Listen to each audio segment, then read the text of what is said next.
ഞാനൊരു കാര്യം ചോദിക്കട്ടെ. ഈ പണ്ട് ഉള്ള കാരണവന്മാര് ഇപ്പൊ ഉള്ള കുട്ടികളോട് ചോദിക്കുന്നുണ്ട്. പണ്ടുള്ള കാരണവന്മാര് 10, 12, 13, 14 അത്രയും കുട്ടികളൊക്കെ ഉള്ള ഫാമിലികളായിരിക്കുമല്ലോ. ഇപ്പോഴത്തെ കുട്ടികൾക്ക് 1, 2 അങ്ങനെയാണല്ലോ. അപ്പൊ ചോദിക്കും, നീ 2 കുട്ടികളെയൊക്കെ വളർത്താൻ നിനക്ക് എന്താ പാട്, ഒരു പണിയും കഴിയുന്നില്ല, 2 പേരുള്ളൂ, എന്നിട്ട് എന്താണ് ഇത്ര ബുദ്ധിമുട്ട്, ചിലപ്പോ ഒരു കുട്ടിയുള്ളൂ, എത്ര കഷ്ടപ്പാടാണ് എന്നിട്ടും കിടന്നുകൊണ്ട് പറയണത്. പക്ഷെ ഞങ്ങളൊക്കെ 10, 15 എണ്ണത്തിനെയൊക്കെ നോക്കി വളർത്തി വലുതാക്കി കല്യാണം കഴിച്ച് പഠിപ്പിച്ചൊക്കെ വിട്ടതാണ്. നിങ്ങൾക്ക് ഈ ഒരെണ്ണത്തിന് നോക്കാൻ എന്താ ബുദ്ധിമുട്ടെന്ന്?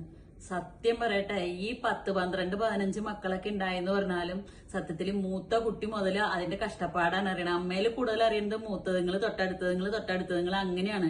ഈ അമ്മമാർക്ക് എന്ന് വെച്ചിട്ടുണ്ടെങ്കിൽ ആ ഒരു 15 മക്കളെ ഗർഭിണിയാവുക, അതിന്റെ ഇതൊക്കെ പ്രസവം, അതൊരു ബുദ്ധിമുട്ട് തന്നെയാണ്, അതല്ലാന്നല്ല പറയണേ. പക്ഷെ അത് കഴിഞ്ഞിട്ടുള്ള കാര്യങ്ങളെല്ലാം നോക്കുന്നത് ഈ ഓരോ മൂത്ത മക്കളായിരിക്കും. പക്ഷെ ഇപ്പോഴത്തെ കുട്ടികളെന്ന് വെച്ചിട്ടുണ്ടെങ്കിൽ ഒരെണ്ണം ഉണ്ടെങ്കിൽ ഈ അതുപോലെ നോക്കി അതുങ്ങൾക്ക് കഷ്ടപ്പാടും, കാരണം നല്ല രീതിയിൽ വളർത്തുകയും അവര് വലിയ സ്കൂളിൽ പഠിപ്പിക്കാനും, അതുപോലെ തന്നെ നമ്മള് ശരിക്കും 10 പഠിച്ച കാര്യങ്ങളായിരിക്കും ഈ LKG പഠിക്കുന്ന കുട്ടി ഇന്ന് പഠിക്കുന്നത്. അപ്പൊ അത്രയും വ്യത്യാസങ്ങളൊക്കെ ഉണ്ട്. അപ്പൊ ഈ 10, 15 എണ്ണത്തിന്റെ കണക്ക് പറയുന്നതും ഈ 1ന്റെ കണക്ക് പറയുന്നതും രണ്ടിനും വ്യത്യാസമുണ്ട്. കാരണം എന്ന് വെച്ചിട്ടുണ്ടെങ്കിൽ മൂത്ത കുട്ടികളായിരിക്കും ശരിക്കും അമ്മമാര് ഓരോ മക്കളുടെയും. അപ്പൊ അങ്ങനെയാണ്. നിങ്ങൾക്ക് എന്തെന്നാ തോന്നുന്നത്? കമന്റ് ചെയ്യണേ.